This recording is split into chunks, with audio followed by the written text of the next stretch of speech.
ሰው ሁኔታን መቀበል ስለማይችል ነው በሁኔታ የሚጎዳው።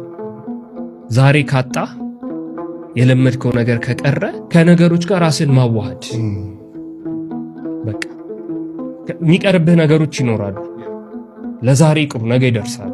እኔ አሁን ማጣት አልፈራም። ከዜሮ መጀመር ዜሮ ደግሞ ብሩ አይደለም። እኛ ብር አይደለም የሚከብደን ሰው ነው የሚከብደን። እኔ አብለኔ ዳዊት ስሙ ቢጠፋ ነገር ውይ እሱኮ ያኔ ስኬት ምናምን ብሎ በየፖድካስቱ ለፍልፎ ይሄው ዜሮ ገብቶ ማክሮን ዛሬ ዜሮ ገባ።